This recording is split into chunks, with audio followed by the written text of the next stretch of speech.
Ladies and gentlemen, it's your friend Mike Brady from Oceanliner Designs. Now, one of my big passions is, of course, ocean liners. It's what the channel's named after. But ever since I was really little, I've also been fascinated by the world's warships. They're just incredible machines. They're the pinnacle of human engineering, and it just shocks me that they're designed to cause death and destruction for the most part. So they're just incredible, incredible things to study. And of course, we all know about big names like the Bismarck and the Yamato and some of these incredible machines.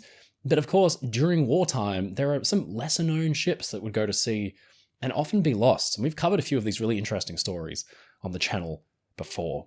What I wanted to do today was put together a little Oceanliner Designs clip show for you of some of the stories that we've covered that are my personal favorites that I thought would make for a fun back-to-back viewing in one big video. So please go and get some popcorn, get a Diet Coke, sit back, relax and enjoy stories of ships in wartime.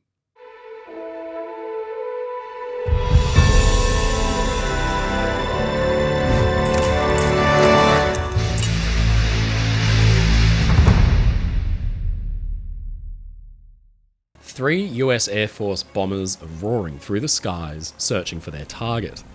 They're looking for a celebrated vessel, and it's paramount to their country that they find it.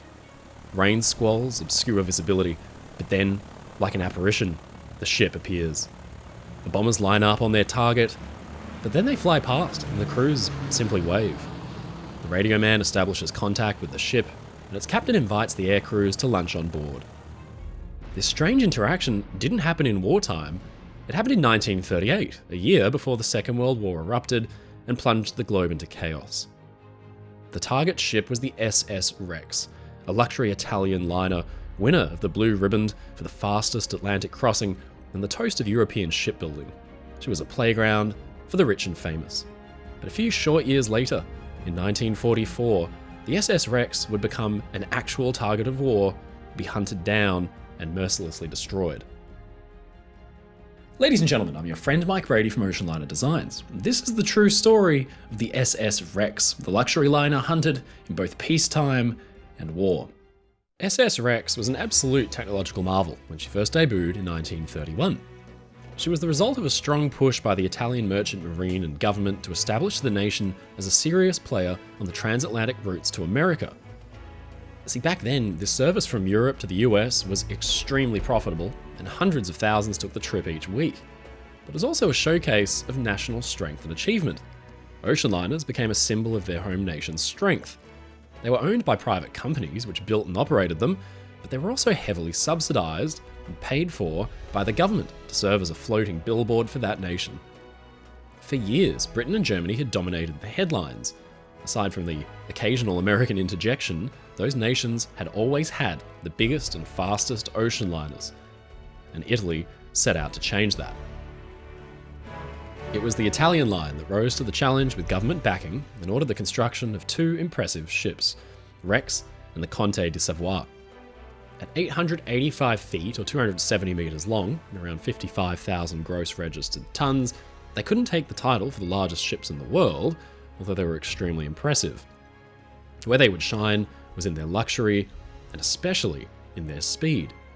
The ships used all the modern technology, powerful steam turbines driving four propellers, a bulbous bow to reduce drag through the water, and fine hull lines to maximise the effect. The result was a pair of very fast ships, and Rex was the fastest. She set to sea in 1931, and at first failed to capture the prize for the fastest ship on the Atlantic run, but then, in 1933, she did it, breaking the record and winning Italian line the coveted Blue Riband for the first time in history. Rex was fast, sure, but she was also absolutely gorgeous inside. Passengers adored her rich and luxurious interiors. The designers knew exactly what they were doing. The ship had been dubbed the Riviera afloat. To capitalise on this, her outdoor swimming pools even had sand and colourful umbrellas. Thousands travelled on Rex in comfort and style, but around her, and for the world at large, things were changing in a big way. The halcyon days of carefree sailings at sea were about to end, because there was a war coming. Now, I know that this is a ship-focused channel, but we have to talk about aeroplanes for a minute. For years after the First World War, an uneasy peace had remained. Germany and its allies had been defeated, sure, but then a shock political reversal happened and the Nazis came to power, they secretly funneled money into military projects. So did the Japanese government. Across the world, nations were entering into an arms race at the same time that wild, untested new technology began to be introduced all the time. And one of these was the airplane. Sure, it had proved its worth as a military platform in the First World War, serving in fighter and bomber roles, but its capabilities at sea were never properly tested. By the 1930s, airplanes were very different to how they'd looked during the First World War. They weren't wood and canvas anymore. Bombers were almost all metal, with 2 or 3 or 4 powerful engines and massive payloads of bombs. It might seem crazy to us now, but none of that technology had been tested or adequately deployed in combat. The 1930s would teach the world's nations a lot of important lessons, and at the heart of one of these lessons would be the SS Rex. You might be surprised to learn that the US Air Force, as we know it today, was not initially intended to be its own independent branch of the military. Between the years 1920 and 1941, the United States Army Air Corps simply existed as an aerial branch of the US Army, at a time before aviation was considered by itself a crucial aspect of warfare. But there were some that felt, even early on, that the Air Corps would become a fixture of modern combat and deserve its own branch of the military. The Navy was particularly unimpressed. They thought the Air Corps should stay out of maritime business, and aircraft would have little impact attacking ships.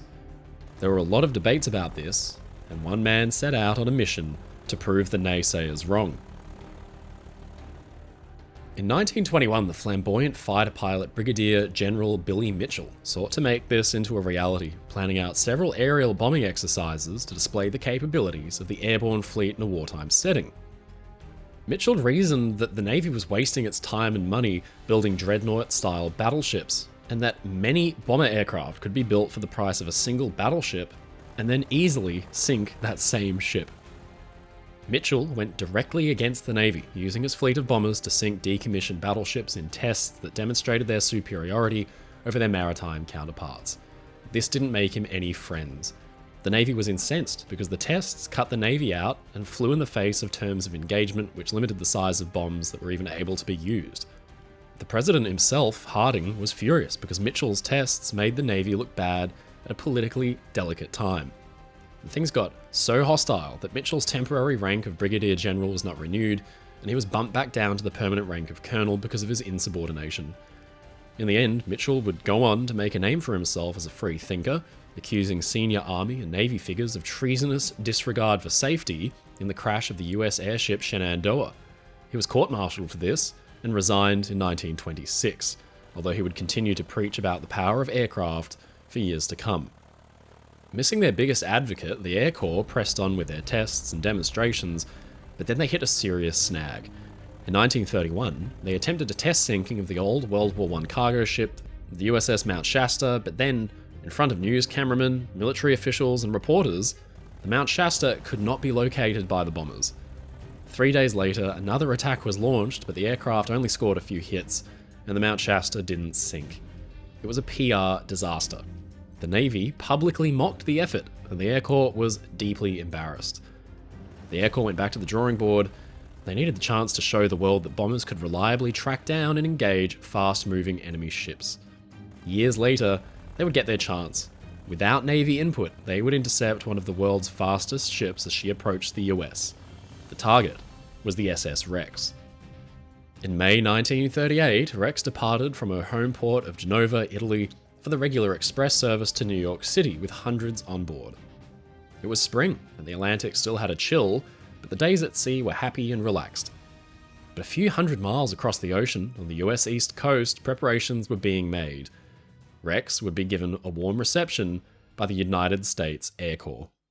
See, under the command of Major General Frank M. Andrews, 187 combat planes and over 2,000 airmen were called up to participate in a monumental military exercise to once and for all convince the nation of the might of the Air Corps and its legitimacy as an independent military body. Stationed at 19 different airfields throughout the Northeast were a variety of combat aircraft meant to take place in these exercises, but the real spectacle was the brand shiny new Boeing B-17 Flying Fortress. These monstrous 4-engine, long-range heavy bombers were the pride of the Air Corps, and though they were still in their testing phases at the time, the Army had high hopes for these aircraft. Not only would the exercise illustrate the strength of the Air Corps as an independent entity, but it would be fantastic to put these powerful new planes through their paces. The point of the exercise was to simulate the defense of New England by the B-17 force against an attacking aircraft carrier fleet. However, since no vessels were supplied to play the role of enemy forces, one was needed to be selected. Lieutenant Harris Hull, a reporter for the Washington Post who was a reservist on temporary duty at the time, suggested the possibility of using an ocean liner as a target, flying far out to sea to intercept the ship at a distance far beyond what had ever been attempted before.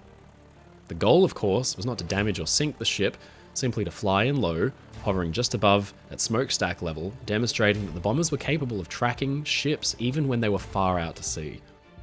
There was, he learned, an ocean liner steaming roughly 1,000 nautical miles offshore, headed into New York. Hull reasoned that this would present the perfect opportunity to flex the muscles of the brand new bombers for all the world to see. The exercise was meant to be a field day for the press, not just from the ground either. A radio crew from the National Broadcasting Company would be broadcasting the feat from aboard the lead aircraft. Major General W. Goddard would fly co-pilot with a special camera to photograph the exact moment the planes roared over the vessel. Taking off from Mitchell Field at 8:45 a.m. on May 12, 1938, the three B-17 bombers set out on a course for the SS Rex. Initially, they were met with horrific weather, which made the task of searching for the liner almost impossible. If the rain, hail, and downdrafts weren't bad enough, headwinds pushed back against the bombers, slowing their speed by 11.5 miles per hour. Turbulence threw the planes around in the air, causing air sickness for the hapless NBC crew on board. The time was approaching for the live broadcast to begin, but with the wreck still nowhere in sight, and the weather refusing to cooperate, the air crew began to get nervous. They'd given themselves some margin for error when plotting their course, but with setbacks due to the weather, they now only had time for one shot. They no longer had the luxury of time to attempt to circle the vessel.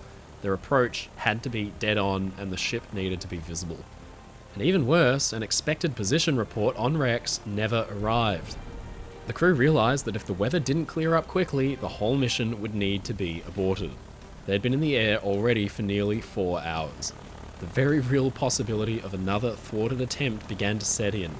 Embarrassment seemed near, and suddenly, the planes broke through the clouds into clear skies, and then incredibly, right below them, there was the SS Rex. They had done it. The aircrew exploded with cries of "There she is! There she is!" and the three bombers descended and shot past Rex at smokestack level, while hundreds of passengers crowded on deck to marvel at the spectacle. Some Americans on board even began singing the Star-Spangled Banner as the planes flew overhead. The ship's captain made contact with the aircrew over the radio, exchanging pleasantries, and then inviting all members down to come for lunch. The intercept was broadcast live by NBC on a coast-to-coast hookup, and Goddard's photograph of the three B-17s hovering weightlessly above the proud ocean liner would be found on the front pages of newspapers across the country. SS Rex was again front page news. The Navy was, of course, less than thrilled by this stunt. Top Navy brass insisted that the exercise, quote, was in violation of the Navy's prerogative of controlling the sea approaches, and as a result, an attempt was made to prevent all Air Corps aircraft from operating beyond a 100-mile line from the US coast. Now, this order was seen as flimsy at best. It was only intermittently enforced. There are in fact reports that this order was never even put into writing because no Air Corps officer ever laid eyes on an official copy.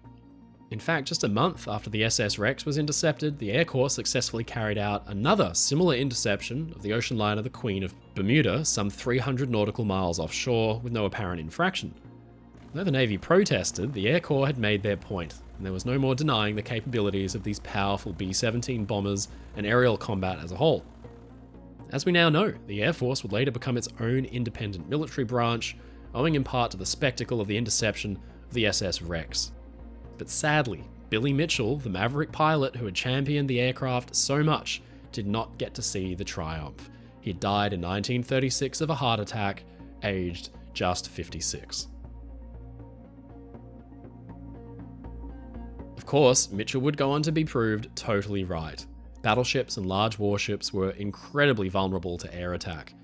Dozens of prized warships were lost in the Second World War from all nations. ships that represented national pride, the Prince of Wales, the Bismarck, the Yamato. All of them were badly damaged or sunk by aircraft with almost no recourse. And another ship hunted down was the SS Rex. In 1938, she had been part of the effort to prove that aircraft in wartime could be devastating to an enemy fleet. And then, in the Second World War, she went through the real thing. Rex and Comte de Savoie were taken off civilian service in 1940 and mothballed for years. And then 4 years later in 1944, Rex's day of destiny finally arrived. She was spotted from the air and 2 waves of 24 Bristol Beaufighter aircraft attacked. They hit the ship with dozens of rockets and shells until finally, scorched and smouldering, she rolled over and came to rest in the shallow harbour. It was a sad end to a glorious ship, and she was broken up in situ and relegated to the history books. Today, air power controls the sky totally, and ships are very much still at risk of aerial attack. But the sad story of the SS Rex is a curious reminder of a time when technology was unproven, and it took a few dreamers and daredevils to foresee the future and prove the right way forward. Warships. These powerful fighting vessels are designed to engage and destroy their enemy with a variety of weapons and tactics. But sometimes, things can go horribly wrong. Ladies and gentlemen, I'm your friend Mike Brady from Oceanliner Designs, and here are 5 of the worst examples of friendly fire at sea in history. The Mogami was the class leader of a new breed of Japanese cruiser.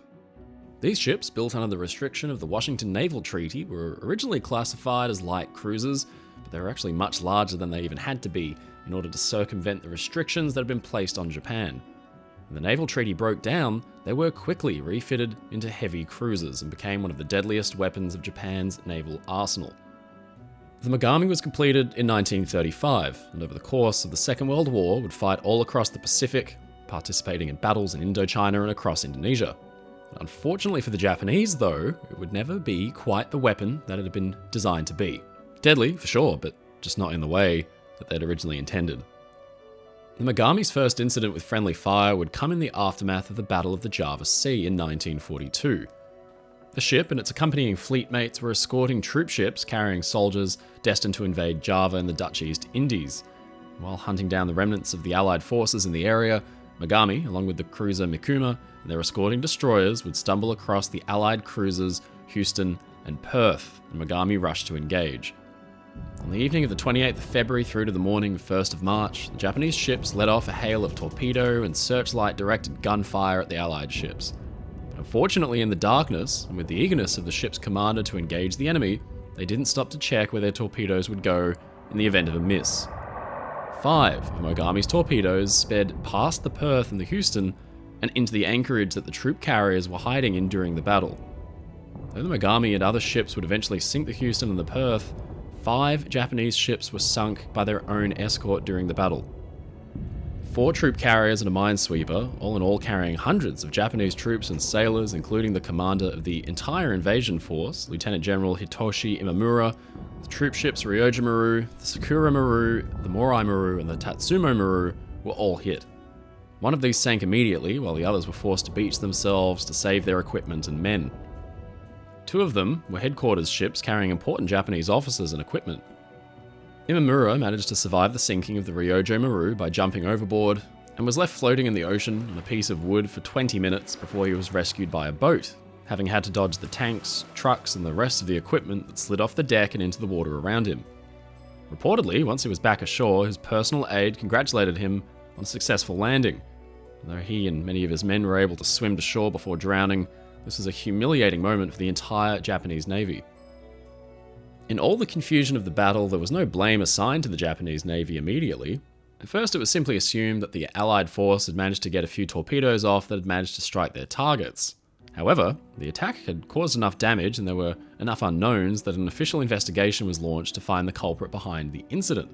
And it quickly became clear that the sinking of the carriers had been a friendly fire incident and not the result of enemy action. The blame was then laid at the feet of the destroyer Fubuki, but the investigation of the incident carried on for years throughout the war. And finally, investigations later in the war confirmed that Mogami was the culprit, not the destroyer as had first been thought. At that point, though, there was little that could be done about it. The accident was simply dismissed as an unfortunate part of warfare. As an interesting side note, this was not the last time the actions of the Megami would lead to the destruction of friendly ships. During the Battle of Midway, the Megami attempted to chase an Allied submarine and accidentally turned directly into the path of her old friend, the Mikuma, ramming her. This severely damaged both of the ships, and they were all slowed down, leaving them vulnerable to Allied air attack. But that wasn't all. During the Battle of the Suriago Strait, the ship would again collide with a friendly vessel, this time the cruiser Nachi. This one wasn't entirely Megami's fault though, and we're about to find out why. Now, if you thought that the Megami was getting off a little bit easy for being more dangerous to its friends than its enemies, then fear not. Because during the Battle of the Surigao Strait, the battleship Fuso and the Megami were paired together, defending against Allied air attacks from early in the morning. When night fell, the ships lost sight of one another, and in the dark confusion, Fuso let off a tirade of fire against what it thought was an enemy ship. It turned out to actually be the unfortunate Megami. The battleship Fuso was built during the First World War as the lead ship of a new class of Japanese battleships. Laid down just before the start of the war in 1912, she would finally be completed 3 years later in 1915. As a matter of both pride and practicality, the Japanese Navy had been making an effort to outdo their competition wherever possible. As a result, when completed, Fuso was the largest and most powerfully armed battleship in the world. Despite this, she was actually completed too late to take part in the war, and so she would not see combat for over a decade until the Second World War, at which point she was already quite outdated. In the October of 1944, Fuso would finally see the combat she was built for, and it would destroy her. On the 24th, during the Battle of the Surigao Strait, the Japanese Navy came under incessant air attack from the vastly superior American Navy. In all the confusion of the battle, Fuso opened fire on what it believed to be an enemy ship at around 1 AM, after a shape was spotted off the port bow. However, this was a case of mistaken identity, because the shape was in fact the Megami. The immense firepower of the battleship ended up killing 3 men on board the Megami and weakened it for the battle ahead. This came after it had already been attacked by American planes. With the concentrated fire from the Americans and the occasional fire from their own fleet, the bridge of the Megami had been destroyed, and both the captain and executive officer were killed. The ship attempted to retreat, and in doing so ended up colliding with the flagship of Admiral Shima, the Nachi. Nachi was forced to leave the battle after this and returned home for repairs. The battle carried on for a few more hours, but the Japanese Navy was completely overwhelmed by the superiority of the American forces. In terms of any investigation, the Fuso managed to get away with firing on their own side because she was actually destroyed by the Americans in the same battle. It's not exactly the best way to avoid an investigation, but it was undoubtedly effective. Megami was also finally destroyed in this battle, probably much to the relief of any friendly Japanese forces. There was some confusion about how many men managed to survive the sinking of the Fuso. Some reports indicate that all hands were lost, while others say that maybe 10 men managed to survive the sinking. But ultimately though, at least 1,700 Japanese sailors lost their lives when Fuso sank. During the First World War, naval warfare had a decisive new element that was as important as the advent of gunpowder: the submarine. This deadly new weapon had its fair share of successes during the war, but it wasn't without its teething problems. There was a serious lack of communication between surface ships and their subsurface brethren. This, when combined with the sense of paranoia that pervaded the captains of the Navy, led to several disastrous incidents over the course of the war. And one of these was the sinking of the submarine HMS G9 by the destroyer HMS Pasley in 1917, after the submarine had accidentally opened fire on its ally in the middle of a stormy sea. The Pasley was a ship built for the British Navy at the start of the First World War. After a crash construction of only a little over a year, she was ready for service in April 1916 and joined the Grand Fleet operating in the North Sea. Though it would take part in naval actions, the ship would never actually see any combat in this role. The only real naval warfare it would take part in was the friendly fire incident that would define the ship's brief career. In 1917, the Pasley was operating between Norway and Britain, escorting convoys and protecting them from German U-boats. And unfortunately for the Pasley, the British submarine HMS G9 was operating in that same area, keeping an eye out for German submarines and patrolling the same waters that the convoy was moving through. On the 16th of September that year, the two would stumble into a fatal encounter on the high seas. The weather that night was poor, so in a bit of a storm, the Pasley had lost sight of its cargo ships and had strayed off course in search of the missing vessels. The submarine G9 caught sight of Passley and thought it was a German ship, and fired off 2 torpedoes before a proper identification could be made. The first torpedo hit Passley but failed to detonate. The second torpedo was a near miss. Passley moved immediately to combat stations, and catching sight of the submarine on the waves, Captain Ramsay ordered his ship to ram the enemy. On board the G9, the men had realised their error almost immediately and put their signal light out to contact Passley, but by the time it was seen, it was too late. The vessels were just too close, and the larger destroyer rammed the tiny submarine. Passley slammed into the G9, almost splitting her in half. On board, the crew were ordered to evacuate, but only one man, a stoker named William Drake, was able to make his way out of the submarine before it was crushed beneath the water. Less than a minute after the submarine had been rammed, she sank, along with 30 of the 31 crew. The Passley stopped to rescue any survivors that might have made it from the sinking vessel, and Drake was pulled aboard. His testimony is the only surviving source of information about exactly what happened aboard G9. Following this disastrous encounter, the captain of the Passley, Commander Charles Ramsay, faced no repercussions for the accident and was in fact praised for his quick thinking in attacking the G9. The official court of inquiry stated that the attack was the right action to take under the circumstances, and that its result, so deeply regretted, is evidence that it was taken with commendable promptness and precision. The blame was actually laid at the feet of the commander of G9, who initiated the encounter by firing upon the Passley. Commander Ramsay had a long career after this accident, rising to the rank of an admiral, and after his retirement being appointed as aide-de-camp to King George VI. The captain of the G9, Lieutenant Commander Carey, was posthumously awarded the Distinguished Service Order for his contributions towards submarine warfare. There was an understanding that the sinking of the G9 wasn't really the fault of anyone in particular, but just an unfortunate situation that had occurred as a result of war. On a brighter note, pun intended, the incident also led to expediting the inclusion of signal lights on the British submarine fleet in order to prevent any further incidents like the G9. Around about the time of the Napoleonic Wars and before, it was really unusual to lose more than, a couple hundred men during a naval battle. Ships were just too small and too difficult to destroy for the casualties to be much more than that. However, during the late 18th century and the early 19th, we see for the first time the sort of modern casualties in their thousands. One of the worst naval accidents in history occurred in 1801 during the Second Battle of Algeciras off the coast of Spain. During this battle, the Spanish ship San Hermenegildo mistook the Real Carlos for the enemy. They opened fire and set the Real Carlos on fire, and then sailed closer in order to get a better shot, but a gust of wind caused the two ships to collide. The fire from the Real Carlos spread, and then, spectacularly, both ships detonated.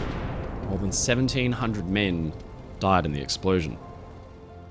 The Real Carlos and the San Hermenegildo were both Spanish ships built in Havana. They were both Santa Ana class 3-decker warships that each carried a crew of over 800 men. The San Hermenegildo was launched in 1789, and the Real Carlos in 1787. Both ships would see an active decade of service between their construction and the turn of the century, participating in numerous wars before finally being assigned to the Spanish city of Ferrol, where they repelled a British invasion in 1800. In July 1801, a joint Spanish and French force were anchored in the city of Algeciras, just across the bay from the British naval base at Gibraltar. Gibraltar had been a thorn in the side of the French and the Spanish ever since it had been taken by the British in 1713. With the joint naval force, however, the Continental Allies felt that an opportunity had arisen to finally dislodge the British from Europe entirely. They gathered the fleet and prepared for an attack. The British, however, preempted them.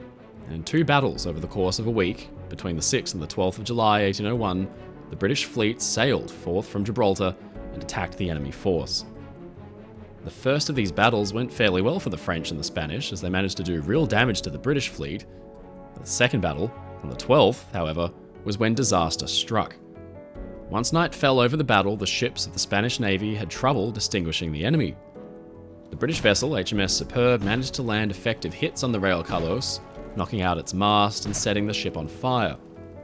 This fire quickly got out of control and the entire ship began to burn. But then, the captain of the San Hermenegildo saw the burning vessel and believed it to be a British ship. It seems like an almost inexcusable mistake to make, but thinking he had an easy target, he moved his ship in to engage. A fierce battle ensued between the crew of the 2 ships until a gust of wind brought the San Hermenegildo into contact with the burning Real Carlos, and the fire spread. Both ships started to burn at around 1 a.m. The fire reached the central magazine, and in an explosion that could be seen from Gibraltar, the ships were simply vaporized along with their crew. More than 1,700 men were killed in the explosion, and the heat of the fire and the risk of further explosions prevented any attempts to get close enough to try to save the crew. Only a few hundred men managed to escape on boats, a tiny fraction of those who'd been aboard. There was little that could be done about the accident. Those on board had been killed, and in the aftermath of the disaster, the entire fleet was in disarray. Both the Real Carlos and the San Hermenegildo were both centerpieces of the Spanish force, and to lose not just one but both of the ships was a cataclysmic disaster for them. The explosion of these two ships was probably the single greatest maritime disaster in history up until that point. As we learned from the last incident, the fog of war was especially bad in the days before modern communication methods. When sailing ships were the fastest means of travel and flags were the most effective way to signal to other ships, mistakes often occurred that could have deadly consequences. In 1806, there was an incident of friendly fire between two British warships and a privateer which was carrying slaves from West Africa. The ships HMS Dart and Wolverine discovered the British slave ship Mary. Believing that it was a French privateer, they attacked. Meanwhile, on board the Mary, the captain believed that its attackers were French privateers. And as such, both ships opened fire, and they fought for the entire evening. What happened only became clear after Mary surrendered to the British warships. The Mary was a slave ship operating between America and the west coast of Africa. Built in 1806, she was placed under the command of a Captain Hugh Crowe, who immediately acquired a letter of marque from the Crown.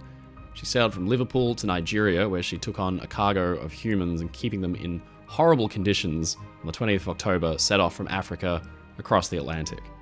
Meanwhile, HMS Dart and HMS Wolverine were working together to patrol the Atlantic against French shipping. On the evening of the 1st of December, those ships would stumble across the Mary and mistook her for a French vessel. At first, the British warships tried to speak to Captain Crowe by shouting across the gap between them, but Crowe knew that certain French ships had tried to trick British sailors into lowering their guard before, and they were too far away to tell if they could hear an accent. Because of this, he opened fire on the strange warships, and then the battle ensued. Aboard the Mary, Captain Crowe refused to contemplate any surrender. He'd been in a French prison before, and was determined to do everything in his power to stay out of another one. Though he knew the odds were that Mary succeeding against the enemy ships were low, he ordered his men to put up as much of a fight as possible before being captured or sunk. Captain Crowe went so far as to even arm some of the slaves he had in his hold with small arms, and they actually assisted in passing powder to the cannons. HMS Dart and Wolverine opened fire on the Mary, who fired back, and from 10 p.m. on the 30th to the next morning, the ships battled one another on the seas. The engagement lasted for hours and only ended once Captain Crowe himself had been wounded and his officers took command of the ship. She pulled down her flags and then waited to be boarded. But Crowe later wrote that, but what was to our astonishment, and I may add our dismay, we found that those who boarded us were our own countrymen. Several men were killed in the engagement, and the Dart in particular had been badly damaged. Once the ships realized their mistake, officers came aboard the Mary and exchanged pleasantries. The captains of the naval warships even went so far as to offer their congratulations to the captain of the Mary for his tenacious fight. The commander of the Dart, Joseph Spear, provided Crowe with a certificate of commendation saying that Hugh Crowe, commanding the ship Mary of Liverpool and last bound from the coast of Africa with slaves, defended his ship in a running action in a most gallant manner and did not give up till his rigging and sails were nearly cut to pieces and several of his people wounded. Crowe was able to retire to England. All in all, the encounter actually made him more popular than he would have been otherwise, and he would later write a popular autobiography in which he described the encounter and became a minor celebrity at home in Britain. It's unclear exactly how many died in the encounter, but there were at least a few among the crew, and even some of the slaves trapped in the hold. It was just 6 years later that the slave trade in Britain was abolished, and the action of Dart, Wolverine, and Mary became an interesting footnote in one of the darker stories of human history.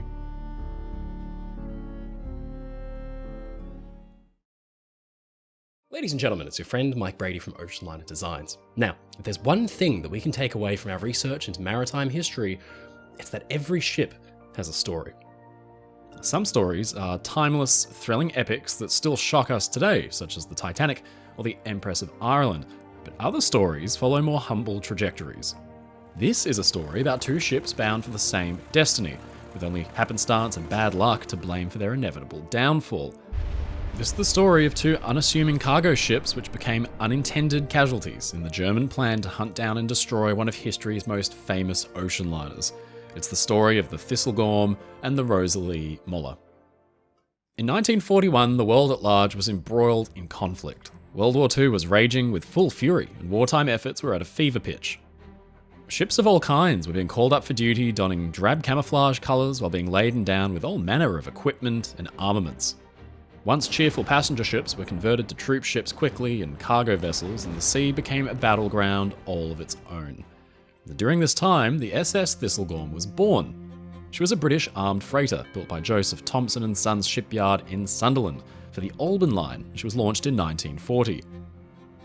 Thistlegorm was intended to transport all manner of cargo and was armed with anti-aircraft guns and heavy caliber machine guns for defensive purposes.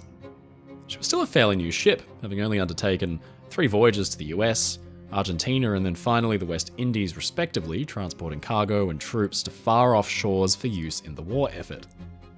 She was responsible for everything from aircraft parts to grain and rum. After these few voyages, she then moved on to Glasgow for repairs before setting out again. Yet, however, in the midst of her 4th voyage, Thistlegorm would ultimately become another casualty of the war. She was steaming for Alexandria from Glasgow in October of 1941 under the command of Captain William Ellis. Laden with cargo ranging from Morris commercial trucks, Universal Carrier armoured vehicles, Leyland and Albion lorries, Norton and BSA motorcycles, Bren guns, cases of ammunition, railway wagons, all of it to be used by the British Western Defence Force. And 2 LMS Stania Class 8F steam locomotives were also on board. These were intended for use by the Egyptian National Railways. The ship was escorted by the light cruiser HMS Carlisle. She made her way towards her destination, taking a longer route around Africa to avoid a run-in with German U-boats and warplanes. However, the voyage ground to a halt when it was discovered that the Suez Canal had been blocked due to a collision between a tanker and a mine, ultimately resulting in the Thistlegorm anchoring at a spot known as Safe Anchorage F in the Red Sea, while the crew awaited the green light to proceed through the canal. Unfortunately though, that green light would never come. The Thistlegorm remained at anchor for a full 2 weeks, essentially becoming a sitting duck. Captain Ellis and his crew were beginning to grow extremely impatient because their cargo was badly needed at its destination. And on top of this, it was already October, and the weather would soon be turning. At the same time, German intelligence had received word of a build-up of Allied troops in Egypt. And of deep interest to the Germans was a particularly important British transport vessel known to be travelling in the area, heavily laden with troops.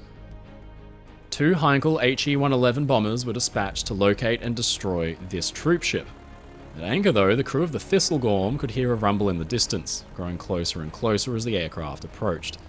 Looming high in the sky that night, the bombers circled like vultures. They had a very limited amount of time to get the job done before they ran out of fuel and they had to turn around. And ultimately, the Germans were unable to locate their intended target, but this is extremely fortunate because the ship they were sent to destroy was actually the famous Cunard liner RMS Queen Mary. The Queen Mary was a valuable target for the Germans, as her capabilities as a liner meant that she was a fast and formidable force in the times of war. Roaring through the water at almost 30 knots, she was trouble enough to keep up with, that is, when and if she could even be spotted. Known as the Grey Ghost, she was capable of moving swiftly and quietly, carrying upwards of 16,000 troops, which was the largest number of soldiers ever transported by a single ship. Queen Mary's loss would be a painful one for Britain, and fortunately, she remained undetected by the 2 German warplanes on this particular night, but this would spell disaster for another vessel. Frustrated with their failure to locate Queen Mary and looking for a suitable target for their payload, after turning around, one of the pilots spotted a large vessel moored in the distance. After circling overhead once more, the pilots confirmed that the vessel was an enemy ship. She may not have been the elusive Queen Mary, but she was still a target. It was the SS Thistlegorm. The men on board Thistlegorm realised the sound of the airplane engines was suddenly beginning to grow louder and closer. The ship had virtually no other warning before the German aircraft dropped 2 bombs, and this triggered a catastrophic chain of events. The blast caused the ammunition within the holds to explode, turning night briefly into day, ripping the ship in two, and sending the 2 locomotives on board flying into the air before they came crashing back down and settled beneath the surface. Thistlegorm sank a mere 10 minutes later. HMS Carlisle, which had been escorting the ship, was able to successfully rescue almost everyone on board. However, 4 sailors and 5 Royal Navy gun crew members sadly perished in the sinking. The captain, William Ellis, was awarded the OBE for his valiant actions during the sinking, and crew member Angus MacLeay was also awarded both the George Medal and the Lloyd's Medal for bravery at sea for the life-saving efforts he demonstrated that night. He recalls his actions on the night of the sinking, saying, "I made for the side to jump overboard and the rail was almost red hot under my hand. I don't know why, but just as I was going to jump, I looked back and saw a gunner crawling along the deck on the other side. The deck was covered with broken glass, and I had to take the bits out of my feet before I could carry the gunner through the flames, which came up to my chest in places. It was truly a moment of heroic bravery and selflessness in the face of a horrifying disaster." But events were about to take a dramatic turn, because as she went up, Thistlegorm was so brightly lit, it lit up not only the night sky, but also the location of another ship nearby, the Rosalie Moller. She was also a British cargo ship, transporting coal throughout Britain, Europe, and even China. And on this particular voyage, she had been making her way towards Alexandria, just like Thistlegorm, laden with some 4,600 tons of coal. She had also been put on standby at a safe anchorage near the Thistlegorm, awaiting the clearance of the collision that was blocking travel through the Suez Canal, when her location was discovered via the bombing of the other ship. It took the Germans a mere 48 hours to return with 2 more bombs, this time meant to sink the Rosalie Moller. The ship's captain, James Byrne, was a brash but seasoned Australian mariner with a penchant for running a tight ship with a pipe held between his teeth. Reportedly, he gazed up as the planes flew above his ship and raised a single fist in defiance as the bombs dropped and met their target around him, sinking the Rosalie Moller and claiming the lives of 2 men. Due to the close similarities in their sinkings, Thistlegorm and Rosalie Moller have become known as sister ships, even though they never actually shared a fleet. And so it was that 2 completely unrelated vessels became intertwined by the German hunt for the Queen Mary. Thistlegorm's wreck was largely considered lost for over a decade, until 1952, when famed maritime explorer and French naval officer Jacques Cousteau was led to the site of the wreck via information he'd received from a local fisherman. Upon discovering the whereabouts of Thistlegorm, it's rumoured that Cousteau even chopped off the top of the mast, which was visible above the surface, in order to prevent other divers and explorers from discovering and pillaging the wreck. Despite this apparent aversion to would-be salvaging missions, Cousteau himself did recover a few artifacts during his dive, which were chronicled in a 1956 edition of National Geographic magazine. While the discovery was an important one, it was largely lost to the sands of time after Cousteau's visit, as there was really no public interest in shipwrecks like that like there is today. Scuba diving as we know it in the modern day didn't really even exist yet, and as such, there was no proper means by which your average person would ever be able to explore the ocean's depths. It wouldn't be until the 1990s, when recreational diving had become popular in the Red Sea, when the wreck of the Thistlegorm would actually begin to gain some notoriety. The nearby city of Sharm el-Sheikh was beginning to develop as a popular diving resort, and after a successful visit from the dive boat Apulster, the word of Thistlegorm began to spread amongst tourists, divers, and maritime enthusiasts alike, and she would quickly become a phenomenon. Today, the wreck site is revered for its large array of intact and historical artifacts, which take it from simply being the remains of an old, rusted cargo ship to an extremely popular underwater museum. Due to the fact that the blast responsible for the sinking had blown away much of her midship superstructure, the bulk of the ship itself is easily accessible to divers eager to explore this historic vessel. Those trained to make the dive are able to come face to face with all manner of World War II era vehicles and artifacts still resting within the ship's cargo holds, everything from army trucks, jeeps and motorcycles to ammunition, wartime supplies, and yes, even those 2 locomotives, which still lie at the bottom, all enjoying visits from some 480 intrepid explorers every day.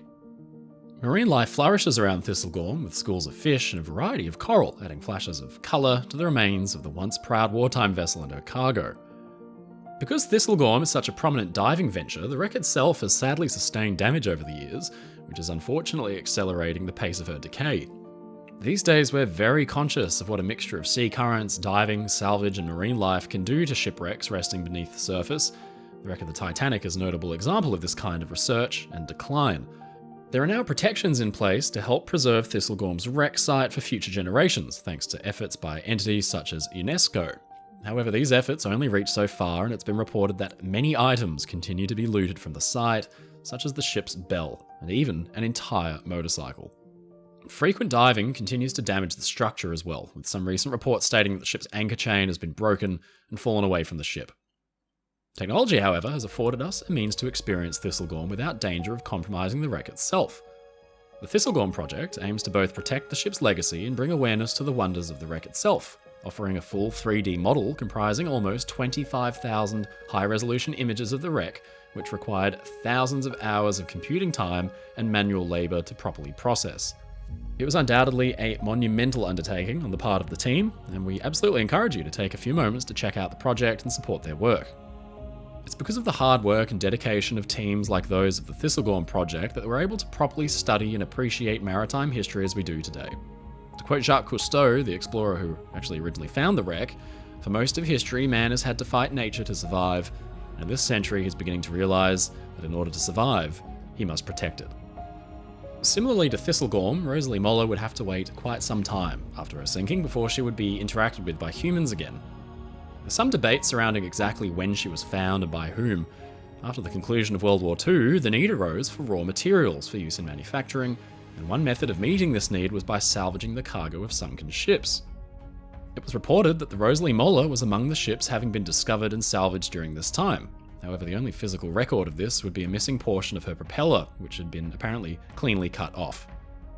Many experts claim that it was not until the early 1990s when the ship was actually successfully dived for the first time. Regardless of the details surrounding her discovery, the Rosalie Moller has, much like her spiritual sister ship, become a well-loved destination for divers looking to explore part of maritime history. While Thistlegorm is now known to have sustained serious damage due to sea currents and human interaction, Rosalie Moller, on the other hand, remains in overall decent shape due to currents being much gentler in the area where she now rests. She's also been spared much of the effects of over-diving for two important reasons. First, Rosalie Moller was not actually carrying unique cargo like Thistlegorm, just coal, and lots of it. Overall though, many simply consider motorcycles and trains to be a much more interesting dive subject. Secondly, and possibly more importantly, diving to the side of Rosalie Moller requires much more extensive training and skill than diving the Thistlegorm. Divers are encouraged to have more advanced certification before they can take the trip to the wreck, and as a result, very few people have the training necessary to even reach the wreck to begin with. All of this taken together means that while Rosalie Moller may not be the more famous of the two shipwrecks, she's arguably the more intact. She sits upright on the sea floor, her bow still standing tall and proud, full loads of coal remain in her cargo holds and can be accessed by divers. Pots and pans still even hang in the galley, and the mast and rudder are both still intact. A staircase still stands leading up to her brass whistle, which still remains in good condition. The hole left by the bomb which destroyed the ship is also visible on her port side, a sad reminder of her violent end. There are a few reports of pillaging, most notably up in the bridge, which has been stripped of its compass binnacle, telegraphs, and bell. The captain's safe also lays on the floor, looking as though it was apparently forced open. It seems as though the idea of taking home a historical souvenir may just be too tempting for certain divers, even at the expense of the conservation of the very history that it represents. The SS Thistlegorm and the Rosalie Moller, two ships caught in the crossfires of war under shockingly similar circumstances, now serve as war monuments and fascinating time capsules. They were both lost to the same German bombers a mere 48 hours apart while waiting near the same anchorage point on their way to the same destination. To visit either of these ships is to do more than just dive a shipwreck. It's taking a step back in time to come face to face with the harsh realities of an inescapable war. It's marveling at the out of place and bizarre, such as the motorcycles and trains resting beneath the waves, and perhaps most importantly, it's taking the opportunity to appreciate history for what it is. The complex, interwoven stories of the past enriching our experiences of the present. But if you're thinking of visiting, for the sake of the ships and future generations, please dive responsibly.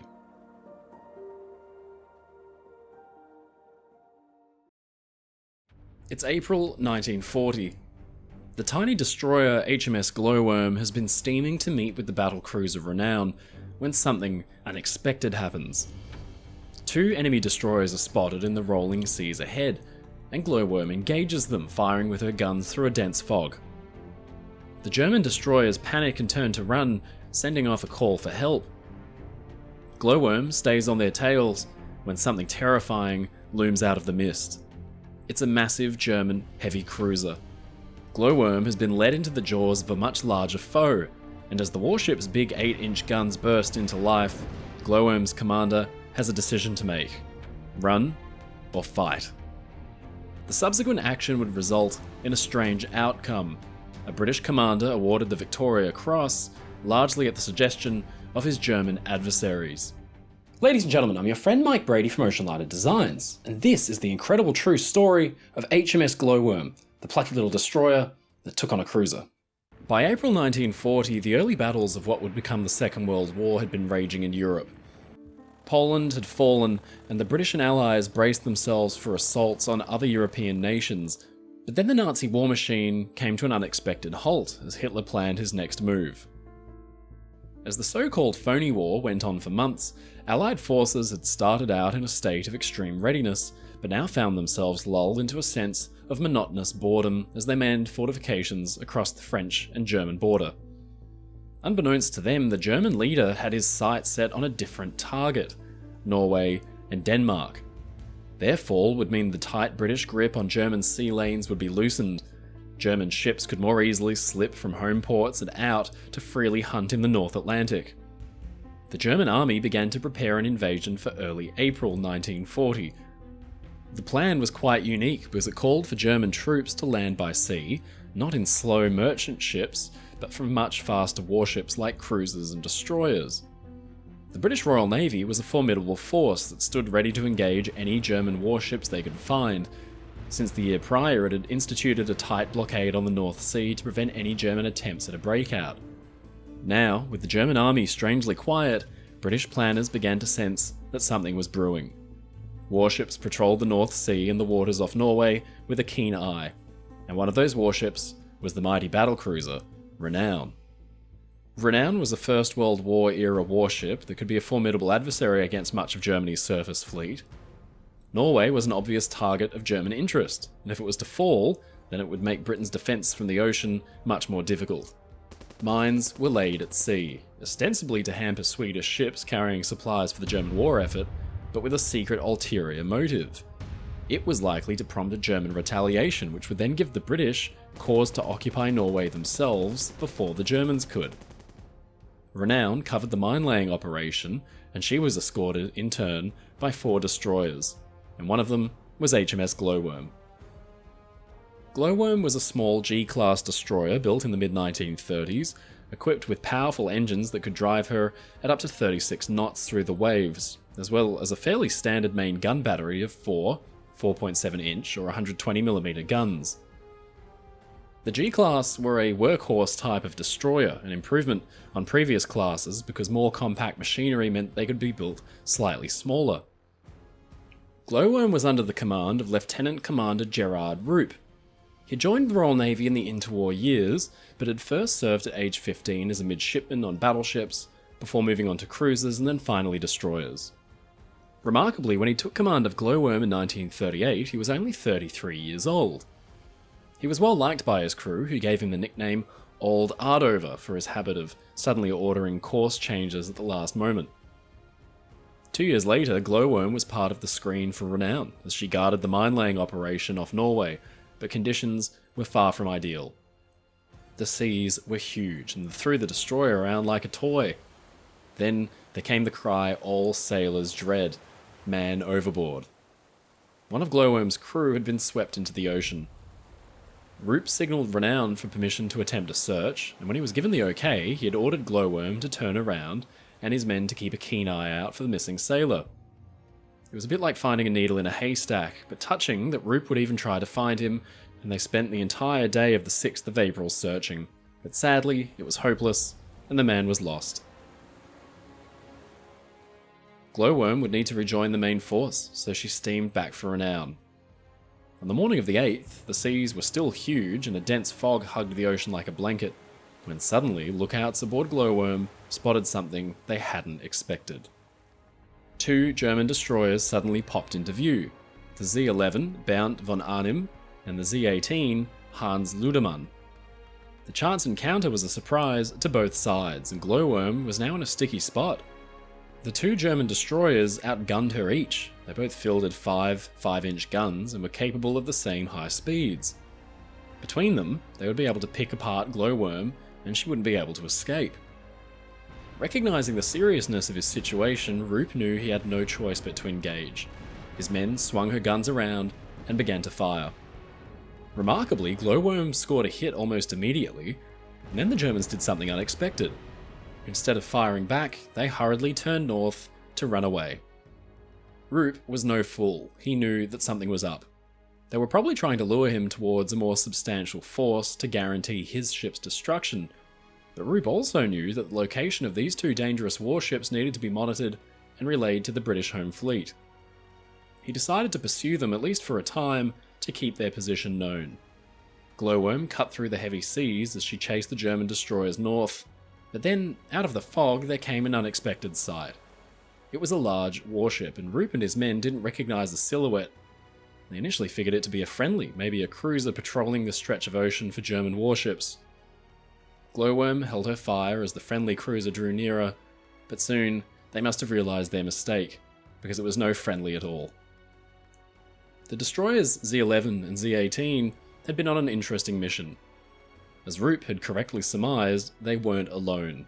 They were escorting a much larger, more fearsome warship. Glowworm and her crew couldn't have known that April 8th was actually the eve of the German invasion of Norway. Remember when I said the plan called for the German troops to be landed by fast, heavily armoured warships and not slower, unprotected merchant ships? Well, Z-11 and Z-18 were both heavily laden with German soldiers, but they were also escorting another warship, heavily loaded down with troops and supplies, heading for Norway for the start of the operation. That ship's name was Admiral Hipper, the class leader of a group of 5 heavy cruisers. Roop must have stared wide-eyed through his binoculars at the sudden sight. Hipper was 10 times larger than Glowworm. The German warship boasted 8 terrifying 8-inch guns which could rip into the British destroyer as if she was made of tissue paper. And even worse, Hipper's 80mm or 3-inch thick belt armour meant that at this range, Glowworm's small guns would simply bounce their shells harmlessly off the hull. Glowworm had originally thought this newcomer was a friendly warship, but then the big gun turrets had trained on the little destroyer, and they burst into life with thick clouds of black smoke. Roop knew that this fight was virtually unwinnable. His ship's guns would be almost useless against a big foe like this. He was separated from the support of renown who was still miles away. Glowworm was all alone. Their only hope was their torpedoes. The destroyer mounted 2 quintuple launchers. A successful spread fired at Hipper could knock her out and cause severe damage. Roop decided to set a smoke screen and cover his ship. In the best case scenario, it would mean he would make a clean getaway, or at the very least provide some cover as he attempted a torpedo run. With shells falling around her, sending columns of water up that towered over a bridge, Glowworm made smoke and turned into it, but the shells kept coming. Admiral Hipper's radar could see right through the smoke. It meant that her guns could be trained and fired with accuracy on the British destroyer with no problems. Glowworm shuddered. She was hit again and again, the 8-inch shells passing straight through her unarmoured shell plating like it was cardboard. The hits were devastating. The wireless radio office, the bridge, and the forward gun turret were all hit and knocked out.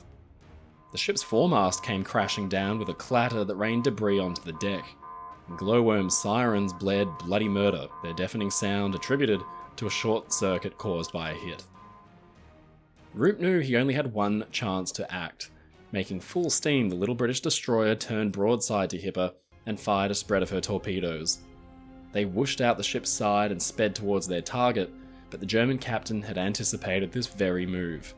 He'd kept his ship pointed bow on to the destroyer. It meant that he could only fire with his forward-facing guns, but it also meant he presented a relatively small target. The torpedoes rushed by harmlessly. Glowworm had played her ace card and sadly missed. Now she was at the mercy of the German guns. With no way to run and nowhere to hide, Glowworm suffered under the withering German fire. Shell after shell rained down and hit home, and Roop ordered his ship back into the smoke screen she'd just laid to at least obscure her from vision. The range between the two ships had now closed to just 870 yards, or less than a kilometre, Absolutely remarkable distances that are well beyond point-blank range for warships like this. Glowworm was now burning and sending up thick black smoke, while Hipper's 105mm secondary guns were peppering her with fire from stem to stern. At that kind of distance, the German ship's main guns would be basically useless. The big 8-inch shells were likely roaring over the heads of Glowworm's crew. With this ship trapped and burning, Roop watched as the German warship followed her through the smoke. What happened next is the source of some conjecture. The two ships were now almost right on top of each other. Some historians believe Glowworm had suffered a hit to her steering, which caused her to careen out of control, but others maintain Roop had ordered a change of course. Either way, Glowworm did something the Germans had not expected. She turned nimbly around and bore straight down on the Admiral Hipper. She was going to ram them. The Germans threw their helm hard over in a panic, but the heavy cruiser was nowhere near as nimble as the little destroyer. Glowworm hit Hipper's bow neatly just behind the ship's anchors at the forepink with an impact so severe that it threw a German sailor overboard. With Hipper still moving ahead, Glowworm was dragged along the German ship's hull, gouging holes in the shell plating and smashing torpedo mounts from the decks. A full 40-meter, 130-foot section of Hipper's armoured belt was ripped clean from her side. When the two were finally separated, Glowworm's bow had been completely torn off, and she'd been stopped in her tracks, while the German ship had her hull open to the ocean with small, neat holes. She took on about 500 tons of water, but her compartmentalization and torpedo protection meant she wasn't at risk of sinking. Glowworm, meanwhile, was in a far worse state. She was taking on a huge amount of water, but in a final act of defiance, one of her guns fired one last shot at the German ship. It was a valiant effort, but then the end came. Roop ordered his ship abandoned, and the men who could still stand quickly slipped on life jackets and jumped over the side. What exactly happened to Glowworm then is unclear. Some historians state that her boilers exploded as they were met with cold seawater, but survivors gave a different account, that Roop had let steam out to prevent such an explosion and that the ship had simply rolled over and sank. Either way, those that could abandon their ship did, and the mighty little Glowworm sank beneath the waves. Since first sighting the destroyers to finally sinking at the hands of Admiral Hipper, only 3 hours had elapsed. The surprised Germans quickly got the flooding under control, and then did something unexpected themselves. Even though they were now in an active combat zone with their cover blown and heavier British forces likely en route, Hipper's commander, Helmut Heyer, stopped his ship downwind to rescue their missing man, as well as Glowworm's survivors. He'd stopped downwind because he knew that the men would be blown towards the larger ship. The German crewman was never found, but 40 of Glowworm's men were pulled from the sea. It had been a remarkably fierce and sudden engagement, and the German captain Heyer had been impressed by the British warship's stubborn resistance. But tragically, 109 of Glowworm's men didn't make it to safety, and her commander, Gerard Roop, had survived the sinking, and even made it to a rope hanging over Hipper's side, but exhausted from the effort, he had slipped into the waves and was never seen again. Subsequent interviews cast a cloud of doubt over Glowworm's final moments. The only surviving officer, Lieutenant Archibald Ramsay, maintained that Glowworm's steering was damaged and that the helm wasn't manned at the time of the collision. That would make some sense, since the bridge had been hit, but Glowworm, as with all warships like her, was equipped with an emergency steering position just above the rudder. Others had heard Roop tell the men to stand by to ram, indicating that the action had been deliberate. But while historians continued to debate over the events of the ramming, what was not in question was the braveness of Glowworm's men and her commander. They had been in trouble from the start, ever since they had stumbled into the two more heavily armed German destroyers, but despite this they'd fought on calmly and effectively, managing to hit one destroyer and damage the much larger Admiral Hipper. It wasn't just from the ramming either. Glowworm had actually landed a shell on Hipper and caused some splinter damage. Aboard the Admiral Hipper, the Germans mounted a plaque which commemorated the loss of their single man, gunner Josef Ritter, as well as the engagement with the plucky little destroyer, Glowworm. The British Admiralty was made aware of Glowworm's loss, but the specifics of the engagement came from an unlikely source. Admiral Hipper's commander, Helmut Heyer, had sent a message to the British through the Red Cross telling of the engagement and Glowworm's courage under fire. He recommended her commander be awarded the Victoria Cross for valour. The implications of his message were vast. For the Victoria Cross to be awarded, commendation must come from an officer of regimental level and 3 witnesses for corroboration. But in the action with Admiral Hipper, no officer of that rank had survived. Instead, the commendation came in from the German captain. It posthumously set Glowworm's commander Roop up for the award. It was technically the first Victoria Cross earned from the war, but it was only formally awarded in 1945. It was presented to his wife after the war had ended, and the citation concluded with this summary. The Victoria Cross is bestowed in recognition of the great valour of the commanding officer who, after fighting off a superior force of destroyers, sought out and reported a powerful enemy unit, and then fought his ship to the end against overwhelming odds. Ladies and gentlemen, it's your friend Mike Brady from Oceanliner Designs. Thank you so much for watching this video. If you enjoyed it, please leave a comment below. And don't forget to subscribe to the channel because we get new videos out weekly. If you want to support my work and get really cool perks like behind the scenes and early access, please visit my Patreon in the link in the description below, or sign up as a YouTube member. Come and join the crew. As always, stay safe, stay happy, and I'll see you again next time.